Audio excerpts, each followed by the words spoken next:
안녕하세요. 네, 우리 2026년 대비 강의, 첫 강의인데요. 오늘 시작해 보도록 하겠습니다. 26년, 오늘이 벌써 1월 4일인가요? 예, 시간이 엄청 빠른 것 같습니다. 예, 1월 1일 된 지가 엊그제 같은데 벌써 4일이고, 오늘 아침에 일어나서 그런 생각을 했습니다. 오늘이 1월 4일이고, 뭐 이래저래 하다 보면 금방 1월 가고 그렇게 따지면 새해라는 것이 별 의미가 없구나. 그냥 그날 그날 살다가 그 다음날 자고 일어나면 뭐 해가 바뀌었을 뿐이지 사실 삶은 똑같구나라는 생각을 했습니다. 그래서 저도 매일매일의 삶에 있어서 꼭 해야 되는 루틴이 뭘까 이런 생각도 해보고 그런 거에 이제 일상에서 충실하는 것이 사실은 가장 좋은 게 아닌가. 예, 왜냐하면 이제 또 새해가 된다. 그럼 새해 새로운 마음도 다지고 뭔가 반성도 해야 될 것 같고 마음다짐도 해야 될 것 같고 그러는데 사실 그보다는 그냥 평소에 자기가 해 나가던 거, 예, 최선을 다해서 그날그날에 충실하게 사는 것이 사실은 가장 온전하고 올바른 길이 아닐까 이런 생각을 저는 아침에 조금 잠깐 해보았습니다. 자, 이 여러분들 1차 결과가 나왔을 거고, 거기에 대해서 2차를 준비하시는 분도 있을 거고, 또 새롭게 올해 다시 도전하시는 분도 있을 거라고 생각합니다.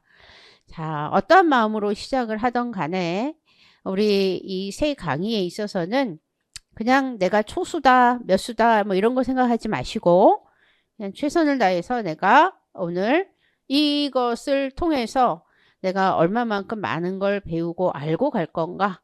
이런 거에만 집중하시면 좋지 않을까 생각해 봅니다. 뭐 재수한다고 삼수한다고 마음 아파하고 그러면 무슨 의미가 있겠습니까?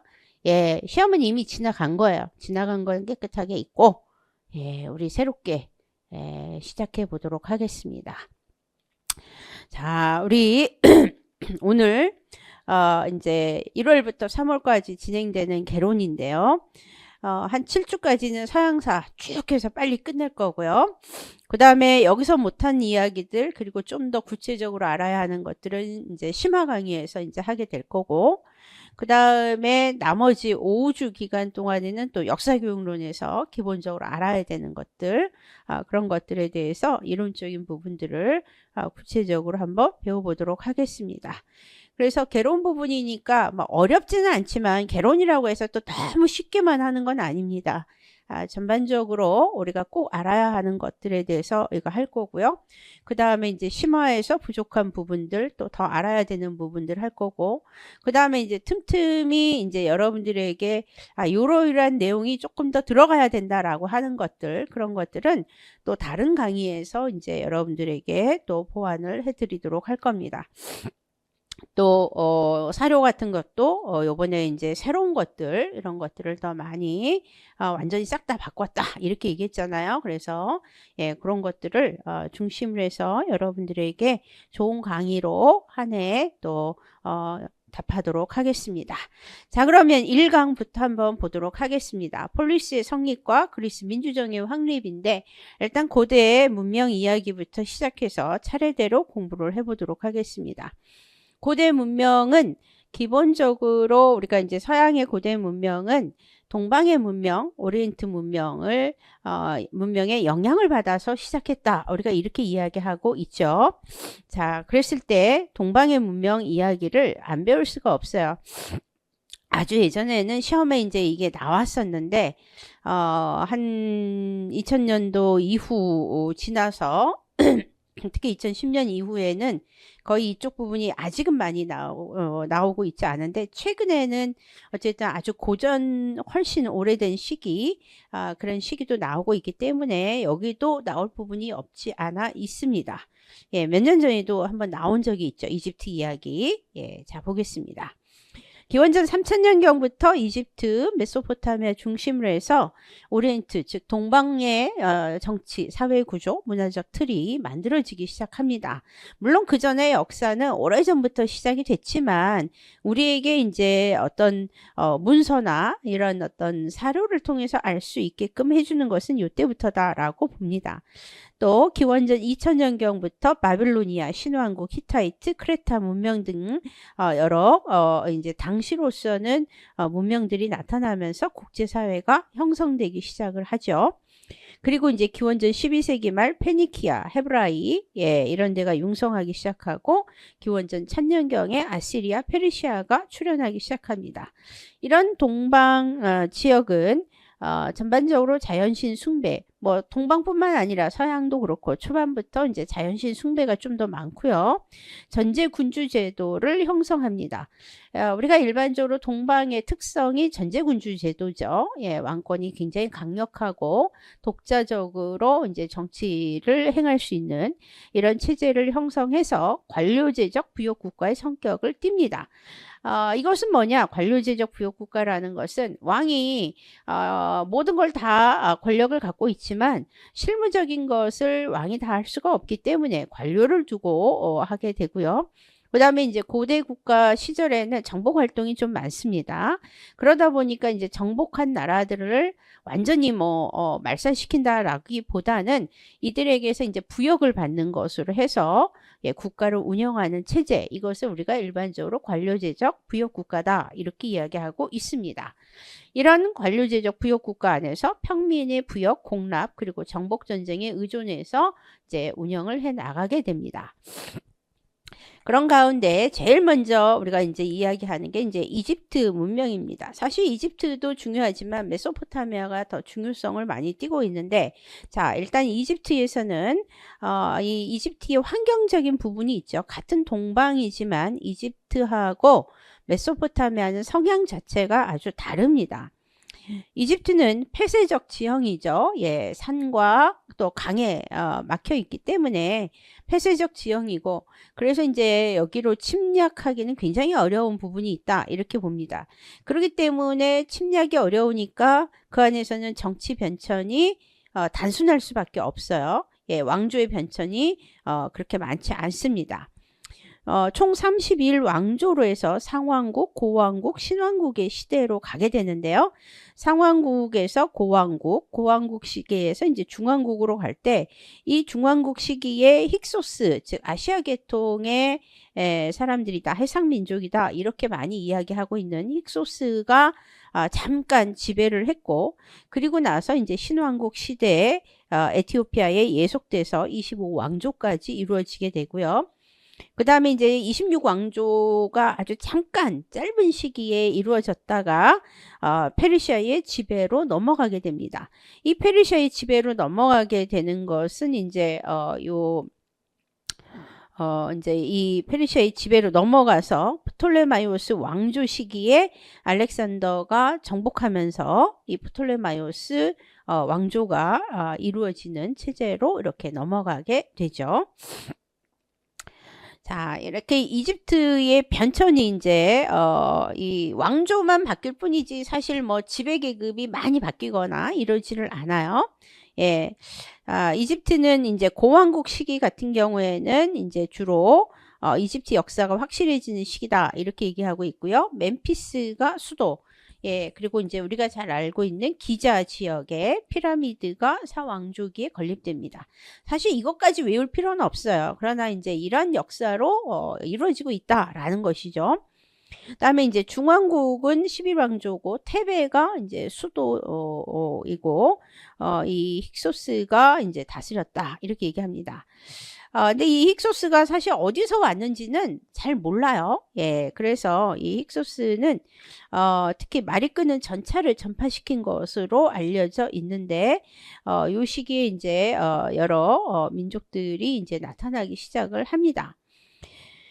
그 다음에 이제 프톨레마이오스 왕조는 이제 기원전 331년 알렉산드로스의 지배를 받기 시작하면서 등장하죠. 알렉산드로스 사후에 프톨레마이오스 장군이 이제 이곳을 지배하게 되면서 프톨레마이오스 왕조가 이루어지게 되고요.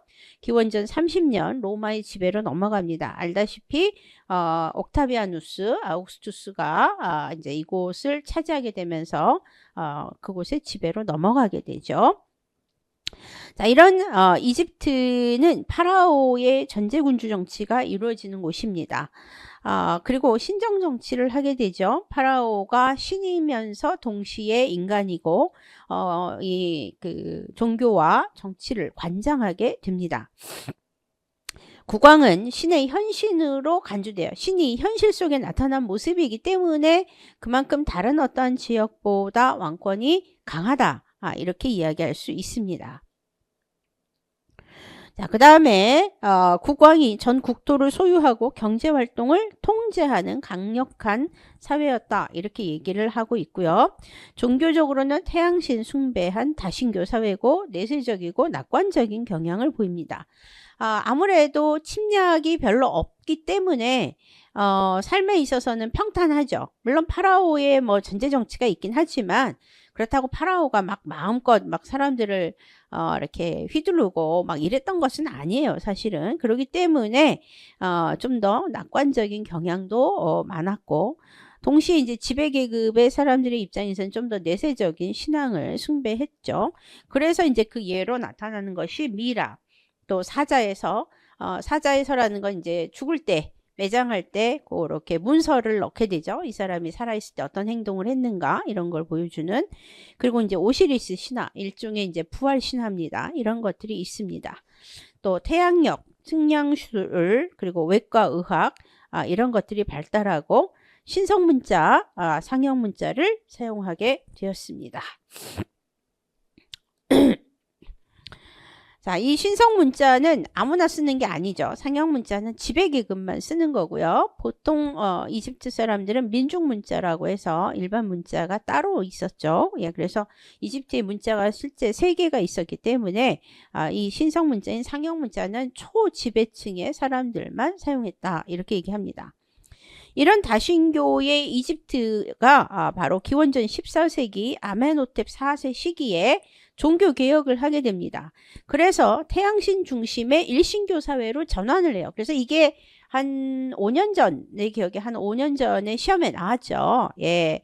그래서 이 아멘호텝 4세가 아톤을 섬기면서 자기 자신을 이그나톤 혹은 이케나톤이라고 부르게 되고 그러면서 이제 종교 개혁을 합니다. 자, 이집트에 대해서 다시 한번 보면 예, 다신교 사회죠. 예, 그래서 매 신이었던 호루스를 섬기고 태양신 라 또는 레, 뭐 여기에 신이 엄청 많은데요. 중심 신이 이제 라하고 레, 그리고 중왕국 이후에는 아몬을 섬겼다. 이렇게 얘기하고 있습니다. 이 오시리스는 나일강과 농업의 신이다 이렇게 얘기하고 있고 부인이 이시스 그리고 이제 오시리스의 동생 세트하고의 이런 관계 속에서 오시리스가 사망하게 되는데 이시스가 이제 살려내는 그런 신화적인 이야기가 있습니다. 이 오시리스와 이시스 사이에 태어난 아들이 호루스고 호루스의 화신이 파라오다 이렇게 이야기하고 있어요. 그렇기 때문에 이제 어떻게 보면 호루스가 현실 속에 나타난 거니까 예, 굉장히 강력한 권력을 가질 수밖에 없었다 이렇게 이야기합니다. 아멘호텝 4세 때 오면 다신교 폐지하면서 아톤을 중심으로 개혁을 했고 특히 이제 이 부분이 시험에 같이 이렇게 났었죠. 이그나톤도 나오지만 이그나톤 혹은 이케나톤 이렇게 불렀는데 이 수도를 테베에서 아마르나라는 곳으로 새롭게 건설을 해서 천도를 합니다. 예, 그러면서 이 아마르나 양식이라는 것이 새롭게 탄생합니다. 예, 아마르나 양식이란 뭐냐? 조금 더 이제 생동감 있는 표현을 하는 거죠.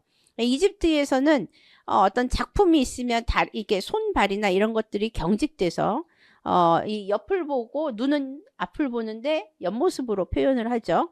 그런데 손이나 이런 것은 직진이고 이렇게 하고 눈은 앞이고 그래서 아주 부자연스러운 건데 좀 더 자연스러운 어떤 포즈를 취하게 되고 좀 더 경직된 거에서 벗어나는 자유스러움을 보여주는 양식이 등장해요. 우리가 이것을 아마르나 양식이라고 하는데 이 아마르나 양식이 이제 시험에 나온 적이 있어요.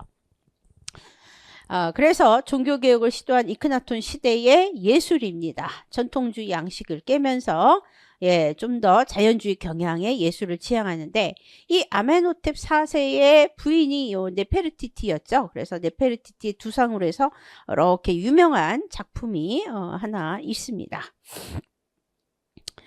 자, 그 다음에, 이러한 이제 이집트는 폐쇄 지형이었고, 낙관적이고, 굉장히 내세적이고, 이런 어떤 경향을 띈다면, 반면에 메소포타미아는 조금 다릅니다. 메소포타미아는 환경적으로 개방 지형입니다. 개방 지형이기 때문에 외적이 언제 어느 때든 침입이 가능하기 때문에 그만큼 정치적 변동이 굉장히 심하다라는 거고요. 반면에 탁 트여 있기 때문에 교역이 좀 더 쉽게 이루어질 수 있는 장점이 있었습니다. 문화의 시작은 우르크 시대, 그래서 우르크 혹은 우르 이렇게 얘기하죠. 우르크 혹은 우루 시대인데요. 기원전 3500년경부터 시작했고, 이 우르크 시대를 지나서 이제 수메르인의 시대로 넘어오게 됩니다. 이 수메르인 시대의 이제 중심 지역이 이제 우르크하고 같은 그 지명인데, 이 지역에서 이제 지내게 되고요. 이 수메르인에게서 유명한 게 이제 우르남무 법전입니다. 보통은 함무라비 법전이 최고인 줄 알지만 사실 함무라비 법전이 최고가 아니고, 함무라비 법전은 이 우르남무 법전, 이 우르남무 왕 때 만들어졌다 이렇게 얘기하는데, 이 우르남무 법전의 그런 어떤 단점은 보완하고 그거 이제 전해져 내려오던 것들을 조금 더 조합하고 해가지고 재완성을 한 게 그게 훗날의 함무라비 법전이다. 이렇게 이야기하고 있습니다. 그 다음에 이제 아카드인 시대를 지나서 아무르인 혹은 이 아모리인 이렇게 얘기하는데, 이들이 이제 바빌로니아 왕국을 건설하면서 이 변천을 하게 되고, 이 아무르인들 바빌로니아 왕국의 이 함무라비 왕이 이제 유명하게 되죠. 이 함무라비 왕 때 이게 각각이 막 흩어져 있던, 사실 이게 이제 중심 역할을 한 거고, 이들 외에도 여러 수많은 민족이 있는데 그 부족들과 함께 이들을 다 통일하면서 이제 나오는 게 함무라비 왕이었다. 이렇게 이야기하고 있습니다. 자, 이 메소포타미아에서 이제 알아야 되는 것 중에는 이제 지구라트라는 게 있죠. 이 네모나게 이렇게 네모나게 쌓아 올린 그 탑들이 있죠. 이렇게 계단으로 쭉 올라가서 제사를 지내는. 그래서 진흙과 햇볕에 말린 벽돌로 쌓아 올린 성탑, 지구라트를 축조하게 됐고요. 이 지구라트가 이제 훗날에 그 성경에 보면 바벨탑 이야기가 나오는데, 그거에 이제 원형을 제시해 준 게 아니냐 이렇게 얘기해요. 그래서 이 메소포타미아 문명이 오늘날 성경에 있는 이야기, 성경에 보면 창세기에 여러 이야기가 나오는데 그 부분에 사실 모델이 된다 이렇게 이야기하고 있습니다.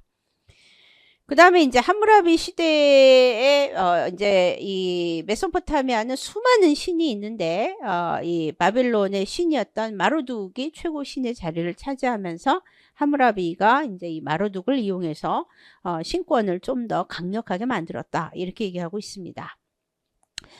이 메소포타미아는 이집트하고는 달리 전제 정치를 행하게 되고요. 역시 이집트와 똑같이 달리가 아니고 이집트와 똑같이 전제 정치를 행하고, 다만 이집트하고는 다른 점은 이집트는 국왕은 신의 현신인데 여기는 신의 대리인이죠.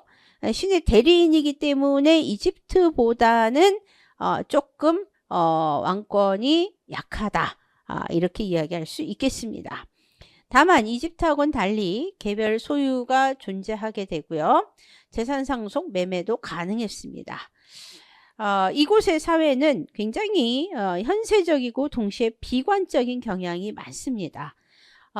왜 현세적이고 비관적이냐? 말 그대로 침략이 자주 있죠. 자주 있으니까 사람이 살아가는데 항상 불안할 수밖에 없어서 비관적인 경향이 나타나는 거고, 동시에 언제 죽을지 모르니까 현실을 즐겨야 되겠죠. 그래서 이런 것이 길가메시 서사시에 잘 나타나요. 그래서 이것도 예전에 이제 2000년대 초반에 시험에 나왔었어요. 길가메시 서사시. 이 길가메시 서사시가 어떻게 보면 현존하는 가장 오래된 서사시다. 이렇게 이야기하고 있는데, 이게 이제 현실 추구, 현세적 신앙을 잘 나타내고 있다. 이렇게 얘기하고 있습니다. 또 태음력, 예, 이집트가 태양력이고 메소포타미아는 태음력이죠. 점성술에 능하고 설령문자 60진법을 사용했던 그런 모습이 이제 바로 이 메소포타미아가 되겠습니다. 자, 그 다음에 이제 이러한 이 동부 지중해 지역은 대표적으로 어떻게 이루어지느냐라는 거야. 예. 우리가 이제 같은 메소포타미아 문명 안에 있는데 그 안에서도 동부 지중해 쪽에 이제 있는 여러 나라가 있는데요. 먼저 히타이트. 예, 히타이트는 소아시아 지역에서 발흥을 합니다. 예, 소아시아 지역이니까 오늘날 터키 본토가 있는 그쪽 지역하고 연결되는 부분이죠. 예, 인도 유럽어적으로 중요한 건 이 히타이트가 철기를 사용했다라는 거죠. 최초로 철기를 사용해서 사실은 이 히타이트가 굉장히 발전을 많이 했고, 그래서 히타이트가 나중에 이제 그 누구냐 람세스 2세, 예, 이집트의 람세스 2세하고 이제 전투를 벌일 정도로 굉장히 강력했었어요. 예, 그랬을 때 이 국왕은 귀족 중에 최강자이고요. 예, 그런 가운데 전차를 또 사용했고, 이 히타이트가 나름대로 꽤 유명했는데, 이 히타이트가 중요한 건 이제 얼마 못 가서 멸망을 하게 돼요. 그러다 보니까 중요한 것은 히타이트의 멸망이 되면서 이들이 아주 비밀로 보존하고 있었던 이 철기가 철을 만드는 기술이 확산이 돼요. 그래서 이제 당시에 세계적으로 이제 철기 문화가 더 빨리 보급이 되는 계기가 바로 요 히타이트의 이제 이 멸망과 함께 시작되는 거죠. 그래서 이게 이제 서양사 개론에도 설명에 나옵니다. 예, 그래서 예, 히타이트 철 기술 이런 것들은 좀 이제 알아두시면 좋을 것 같다 이렇게 생각합니다. 그 다음에 이제 페니키아. 페니키아의 그 어떻게 보면은 후손격이 훗날의 카르타고죠. 예, 로마하고 포에니 전쟁을 벌이는 예, 이 페니키아는 해상 활동을 하면서 기원전 9세기 말 카르타고를 건설하게 됐고 지중해 무역을 독점했습니다. 자, 그러면서 오렌트 문명을 유럽에 이제 전파했는데요. 이 페니키아가 이제 또 유명한 게 표운 문자가 이제 나중에 그리스로 전파가 되고 그것이 이제 오늘날의 알파벳의 근원이 된다. 이렇게 얘기하고 있습니다. 그 다음에 이제 헤브라이, 이제 유대죠. 유대하고 이스라엘인데, 예, 다윗과 솔로몬 시기가 이제 전성기였다. 이렇게 얘기를 하고 있습니다. 이들이 이제 나중에 이 솔로몬이 이제 사후에 이제 멸망을 하게 되지 않습니까? 그래서 이스라엘과 유대로 분열이 됐고, 그리고 이제 나중에 아시리아와 신바빌로니아에게 멸망을 당하게 돼요. 그래서 이 신바빌로니아에 멸망당하기 때문에 바빌론으로 이제 귀족들이랑 왕이 이제 끌려가는 그런 사건을 벌이게 되죠. 그게 바빌론의 유수 사건이라고 부릅니다. 우리가 나중에 서양의 중세 때 보면 아비뇽 유수 사건이라고 일어나는 게 요 바빌론 유수 사건에 빗대어서 하는 이야기고요. 그리고 이제 페르시아 시대에 석방돼서 다시 일부가 돌아와서 예루살렘을 재건했지만 이게 이제 나중에 로마한테 멸망을 당하면서 이제 나라가 없어지는 것이죠.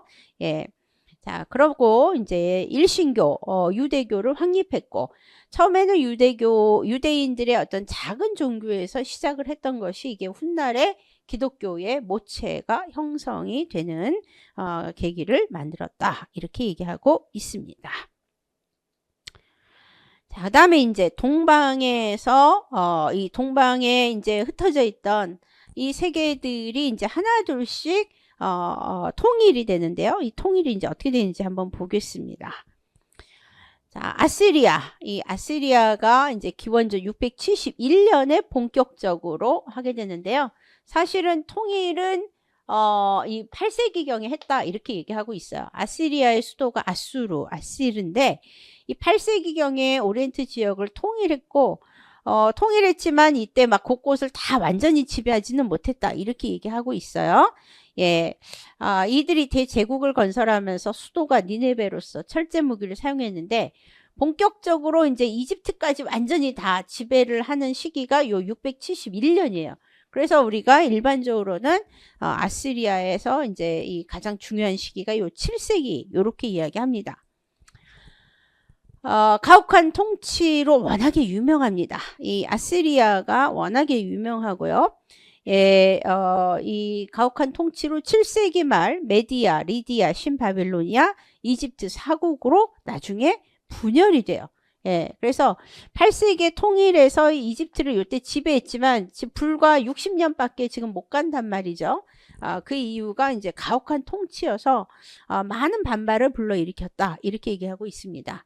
근데 이제 이 아시리아에서 유명한 게 이 철제 무기도 유명하고 또 하나는 전차. 아까 이제 전차를 이미 다른 민족이 힉소스가 사용했다 이랬는데 그런 걸 발전시켰고 그래서 전차나 이런 것들을 나중에 로마가 받아들여서 더 활용을 잘했다 이렇게 얘기하고 있습니다. 자, 그런 가운데 이렇게 분열의 시대가 나타나게 되고 이 분열의 시대 때 신바빌로니아에서 이제 유명한 왕이 네부카드네자르 2세 시기입니다. 바빌론이 수도였고 바빌론 유수 사건이 발생하게 되는 게 요 시대다 이렇게 얘기하고 있어요. 자, 그 다음에 이러한 동방 세계를 그 뒤에 이 아시리아의 뒤이어서 잠깐 분열됐던 요 동방 세계를 통일하게 되는 게 그게 페르시아입니다. 이 페르시아에서 이제 주된 게 바로 아케메네스 왕조 페르시아죠. 그래서 우리가 일명 아케메네스 페르시아 이렇게 얘기하는데요. 기원전 6세기경에 오리엔트를 재통일합니다. 자, 그랬을 때 한 번은 요 시험에 나오지 않을까 싶어요. 예전에 한 2, 3년 전인가 수능에 이 키루스 대왕의 사료를 이용해서 시험에 나왔어요.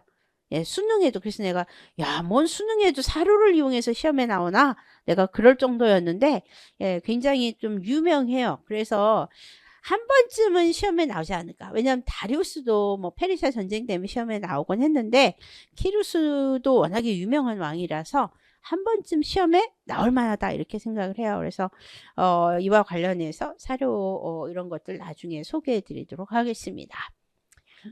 이 키루스 대왕은 메디아에 신종하고 있던 인도 유럽어족의 페르시아인이었는데 이란고원에 위치해서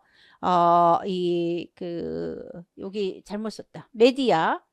죄송합니다. 메디아 왕위를 빼앗고 리디아를 정복하고 바빌론을 또 역시 점령을 해 나갔던 왕이다. 이렇게 얘기하고 있습니다. 그 다음에 이 키루스의 뒤를 이어서 캄비세스 왕 때 이집트를 정복했고요. 그 다음에 이제 유명한 게 바로 누구냐? 다리우스죠. 예, 이 다리우스 대왕은 우리가 알다시피 페르시아 전쟁하고 연결이 되어 있죠. 예, 기원전 521년에서 486년으로 동부 지중해 지역부터 인더스강에 이르기까지 엄청난 땅을 확보를 했습니다. 수도는 수사 지역이었고요. 오리엔트를 통합해서 대제국을 건설했는데 수사부터 리디아의 사르디스 지역까지 1600마일의 왕도를 건설해서 엄청나게 새롭게 도시 계획을 해서 이제 이 또 통치를 했던 왕으로 유명합니다. 중앙 집권 체제를 형성했고요. 9년제 실시하면서 감찰관도 파견할 정도였습니다. 이 다리우스 대왕은 관대한 통치로서 유명하고요. 그래서 키루스 대왕도 그렇고 또 다리우스도 나름대로 관대한 통치를 했다 이렇게 얘기해요. 그러니까 서양에서는 이 페르시아 전쟁 때문에 다리우스를 좋지 않게 평가를 했지만 실질적으로 요 메소포타미아 문명 안에서는 굉장히 관대한 통치를 한 것으로 알려져 있습니다. 유대인도 해방시켰고요. 그 다음에 이제 요 시기에 믿었던 종교가 이제 나타나는 게 이제 조로아스터교죠. 조로아스터가 창시했는데요. 선신인 광명신 아우라 마즈다하고 악신이 서로 싸워서 선신이 승리하는 이원적 종교를 갖고 있고 거기서 이제 구세주, 부활, 최후의 심판교리를 담고 있는데 이런 것들의 내용이 기독교의 훗날에 영향을 끼친다라는 것이죠. 그래서 유대교, 그리스도교, 이슬람교, 대승불교에 영향을 줬다 이렇게 얘기하고 있고요. 이 페르시아 왕들이 이 선신의 권위를 이용해서 왕권을 상당히 강화했다 이렇게 얘기합니다. 그래서 이제 아시리아가 통일하고 잠시 혼란에 빠졌다가 아케메네스 왕조 페르시아가 통일을 해서 오랫동안 잘 다스렸는데, 문제는 이제 이 페르시아가 누구한테 멸망하느냐? 바로 요 알렉산드로스한테 멸망을 당하게 되죠. 예, 멸망당하게 되고, 그래서 이제 잠시 지배를 받다가 결국은 로마로 편입되고, 훗날에는 이제 이들의 후손격이 이제 파르티아를 형성하게 되고요. 예, 기원 후 3세기까지. 그리고 다시 3세기에 그 뒤를 이어서 나타난 게 훗날의 사선 왕조 페르시아다라는 거예요. 이 사선 왕조 페르시아하고 연결되는 데가 비잔틴 문명, 예, 동로마. 예, 그래서 동로마 초기에 비잔틴하고 상당히 그 갈등 관계지 않습니까? 예, 그래서 우리가 이것을 하나하나 그냥 단순하게 외우기보다 요 시기가 다른 세계에서는 어느 시기다라는 걸 이렇게 조금 연관을 시켜서 공부를 하시면 훨씬 더 편하다, 이렇게 얘기할 수 있겠습니다. 그래서 요 파르티아 시기가 이제 로마하고 상당히 연관되는 시기고, 예, 그래서 로마하고 교역도 많이 하고 갈등도 일으켰던 곳이고, 그 다음에 사산 왕조 페르시아는 이제 훗날의 비잔틴과 연결이 된다. 예, 많은 어떤 경쟁 관계였다라는 거, 그 정도 알아두시면 되겠습니다. 자, 그래서 우리가 이제 이들에 대해서 오리엔트에 대해서 배워봤고요. 그 다음에 이제 뭐 참고적으로는 이제 아시리아인이 누구냐 뭐 이런 건데, 예, 이 아시리아인에 대해서는 그냥 한번 보시면 될 것 같습니다. 자, 이렇게 동방 문명이 형성이 되고, 그 다음에 이 동방 문명의 영향을 받아서 이제 고대 우리 문명이 탄생하게 돼요. 그래서 우리가 고대 문명이 이제 처음에 시작될 때 에게 문명에서 시작합니다. 그래서 우리가 일반적으로는 이제 서양 고대, 이제부터는 본격적으로 서양 고대를 이야기하게 되는데, 이 고대 문명이 이제 제일 먼저 우리가 나오는 이야기가 우리가 이제 에게 문명 이야기가 나오죠. 이 에게 문명이 우리가 이제 크게는 크레타, 그래서 우리가 일명 미노와 뭐 미노스 문명 이렇게 이야기하고 있고요. 그 다음에 미케네 혹은 미케네 티린스 이렇게 얘기하고 있어요. 미케네하고 티린스 두 지역이기 때문에. 그 다음에 트로이, 요게 이제 동시대에 같이 이 미케네 문명 요 시대를 지나서 그 다음에 암흑시대, 그리고 본격적으로 이야기하는 그리스 우리가 문명, 이 그리스 문명은 이제 우리가 폴리스 체제인데, 이 그리스 문명이 이제 여러 단계로 나뉘죠.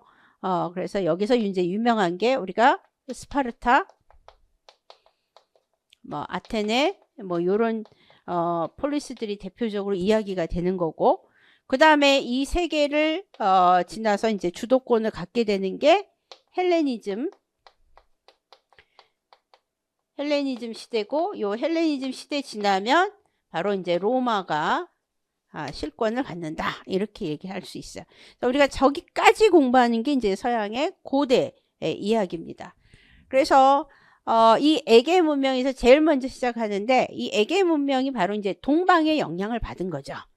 예, 그래서 오리엔트 문명이 있고, 이 오리엔트 문명이 영향을 줘서 이 에게 문명이 탄생하는 거고, 이 에게 문명이 크게 두 개 단계 혹은 세 개 단계로 이야기하는데, 제일 먼저 첫 단계가 크레타 문명, 그 다음에 이제 두 개가 거의 비슷한 시기에 나타났다, 이렇게 봐요.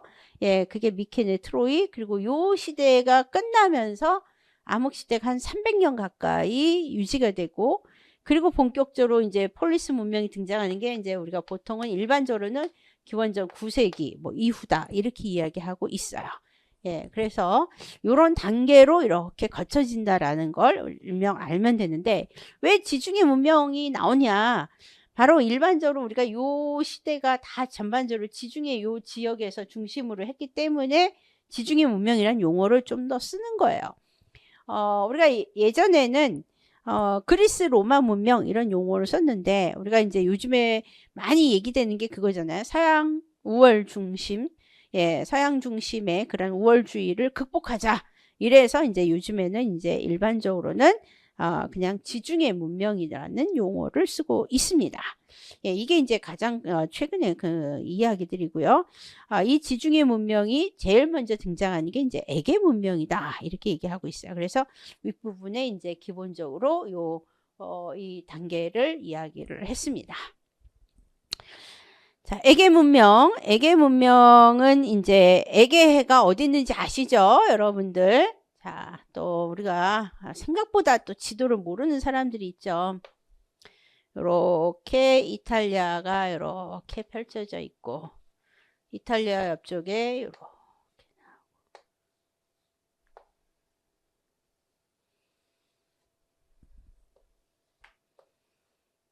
이쪽이 이집트라고 하면 요쪽에 있는 넓은 바다가 아래쪽이 지중해죠. 반면에 여기는 아드리아해죠. 이탈리아 장화 모양이 옆쪽으로 이렇게 나오는 데는, 그 다음에 요 지중해, 여기까지 이렇게 지중해 바다고 요 사이로 이렇게 올라가는 부분, 여기가 에게해입니다. 예. 그리고 여기에 이렇게 수많은 섬들이 이렇게 있고, 그 다음에 이쪽이 우리가 과거에 이제 콘스탄티노플이라고 하는 곳이 있고, 그 다음에 이쪽이 이제 소아시아 지방으로 이렇게 쭉 연결이 되죠. 예, 그래서 소아시아하고 이쪽이 이제 메소포타미아 문명, 이쪽으로 이렇게 쭉 연결되는 부분에서 요 사이 이쪽에서 이제 이 동방이 여기 있으니까, 동방이 이쪽에 있으니까 영향을 이렇게 주는 거죠. 그리고 이게 본토로 영향을 주는 식으로 해서 발전했다. 우리가 이렇게 이야기하는 거예요. 자, 그랬을 때 이 에게 문명은 동방의 영향을 조금 받았어요. 그래서 전제군주제가 초기에 발달합니다. 서양은 전제군주제가 발달하기가 어려워요. 그런데 이제 초반에는 전제군주제가 발달했고, 그리고 이런 여러 문명 단계를 거칩니다. 역시 크레타 문명 한 몇 년 전에 시험에 나왔어요. 예, 크레타 문명, 크레타 섬에서 시작을 했는데요. 예, 일명 미노아 문명 혹은 미노스 문명이다 이렇게 얘기하는데, 크노소스 궁전으로 상당히 유명합니다. 자, 그랬을 때, 자, 이 크노소스 궁전으로 유명한데요. 굉장히 해양 문화적인 성격을 보여줍니다. 왜냐하면 크레타 섬에서 시작했기 때문에 이제 해양 문화하고 관련이 있고요. 중요한 건 이제 선상 B 문자, A 문자, B 문자를 사용했다 이렇게 알려져 있는데, 시험에 요 선상 B 문자가 시험에 나왔어요. 예, 벤트리스가 1952년에 해독을 했습니다. 예. 근데 이제 뭐 아주 많이 이제 우리에게 유의미한 그런 정보를 많이 알려준다 이러지는 않고 있는 것으로 알고 있고요. 그 다음에 이제 그리스 본토에서 이제 미케네 문명이 시작됐고, 이 소아시아로 진출했다 이렇게 얘기하고 있습니다. 또 이 크레타 문명, 크레타 문명에서 유명한 게 이제 이 미노아 문명의 예술, 미노아 예술인데, 이집트 영향을 받았지만, 이 에게 문명이 동방의 영향을 받긴 받았지만 결국은 독자적인 발전의 길을 걷게 돼요. 그래서 우리가 오늘날 서양 문명의 어떤 특성을 보여준다 이렇게 얘기하고 있습니다. 자, 그 중에 유명한 작품이 있죠. 바로 요 시험에 나왔잖아요. 파리의 여인하고 백합의 왕자. 예, 그 그림에 이렇게 보면 조금 이집트 여성 비슷한 여인 그림하고 이렇게 왕자가 이렇게 하면서 이렇게 행진하는 듯한 모습의 그 작품이 워낙에 유명해요. 그 왕자가 백합의 왕자죠. 그래서 이 두 개를 보여주면서 이제 크레타 문명 성격이랑 여러 가지 쓰는 게 시험에 나온 적이 있습니다. 자, 황금의 미케네로 불리우는 이 미케네는 또 이 키클롭스의 성벽이라든가 사자의 문 뭐 이런 것들이 유명하고, 요 크레타만 여성적이고 나머지 문명은 다 남성 중심적이에요. 그래서 요 시기 전까지가 아마 일반적으로는 좀 여권이 좀 강했던 시기고, 그 이후는 조금 아니다 이렇게 보여집니다. 자, 이런 크레타 문명이 여성 중심에 비해서 그 이유는 남성 중심이고요. 예, 전반적으로 요 문명의 시대를 거쳐서 혼란의 시대로 가게 돼요. 이 혼란의 시대를 우리가 일명 암흑 시대 이렇게 이야기하고 있고, 암흑 시대 끝부분에 이제 나타나는 게 이제 호메로스, 우리가 호메로스의 시대다 이렇게 얘기하는데, 이 호메로스가 이제 서사시를 남겼잖아요. 예, 그래서 이게 뭐 신화냐 아니냐 뭐 이거 가지고 이제 말이 많고, 일부분은 좀 받아들이자 뭐 이런 쪽으로 요즘에는 나가고 있기는 한데, 우리가 이제 그 부분에 있어서 어쨌든 이런 암흑 시대를 거쳤다 이 정도로만 알면 될 것 같습니다. 이 암흑 시대를 거쳐서 등장하게 되는 것이 바로 뭐냐? 그게 이제 오늘날의 폴리스 문명이다 이렇게 이야기하고 있습니다. 이 폴리스 문명으로 이제 본격적으로 등장하는 게 바로 이제 이 그리스 문명 이야기다. 우리가 이렇게 이야기합니다. 자, 이런 폴리스 문명에서 이제 내가 강조했던 게 요번에 시험에 나왔어요. 팔랑크스 막 이런 거. 예, 뭐 워낙에 이거 뭐 사실 쉬운 거였는데 의외로 못 쓴 사람이 좀 많은 것 같습니다. 자, 이런 폴리스 세계, 그리스 세계는 오늘날의 그리스만 의미하는 게 아닙니다. 예, 당시에는 그리스 본토, 소아시아, 이집트 북부, 이탈리아 남부에 살았던 인도 유럽어족의 사람들을 다 총칭한다. 이렇게 얘기하고 있고요. 헬렌을 공동조상으로 합니다. 근데 이게 실제 헬렌이 있어갖고 공동조상을 하는 게 아니고 그냥 일종의 이제 만들어낸 것이죠. 헬렌이라는. 예, 그래서 문화적 통질성, 범헬렌주의로 문화적 통질성을 상징했다. 이렇게 얘기하고 있고요. 자, 그런 가운데 폴리스 문화가 나타납니다. 이 폴리스는 작은 요새이자 성곽에서 시작을 하는 거죠. 예, 그렇게 해서 이제 이 성곽에 모여서 사람들이 모여 살기 시작하면서 나타나는 게 이 오늘날의 폴리스입니다. 이 폴리스 중에 대표적인 게 아테네하고 스파르타입니다. 사실 수많은 폴리스가 있었다 이렇게 얘기하고 있는데요. 어쨌든 이들이 가장 많은 자료를 우리에게 남겨줬기 때문에 우리가 이들 중심으로 공부합니다. 예, 이들이 모여가지고 집주, 시노이키스모스라고 부르는 집주를 해서 모여 살면서 도시가 만들어졌고, 그렇게 해서 이제 하나의 폴리스가 형성됐습니다. 폴리스가 성립할 때 초기에 왕정에서 시작을 하지만 이 왕권이 약해요. 서양은 왕권이 기본적으로 약해. 동방이 왕권이 강하고. 그래서 왕정에서 바로 뭐로 넘어가냐? 귀족정으로 넘어가게 되면서 주로 이 우수한 혈통과 가계 출신의 사람들, 대토지 소유자인 귀족들이 중심적 역할을 하면서 살아갔다. 이렇게 얘기하고 있습니다. 자, 그래서 이런 폴리스가 형성됐다라는 거 정도 아시면 되겠고요. 예, 그래서 이들은 분배지를 소유한 중소 농민 등도 있었는데, 그러한 이야기가 이제 헤시오도스의 노동과 나날 혹은 노동과 세월이라고 부르는 이 책에서 그런 이야기들을 알 수 있다. 이렇게 얘기하고 있습니다. 자, 여기까지 하고 우리 조금 쉬고 이런 폴리스 체제가 이제 본격적으로 어떻게 민주정을 탄생시켰고 역사적인 발전을 거듭하는지 한번 살펴보도록 하겠습니다. 자, 조금만 쉬고 하죠.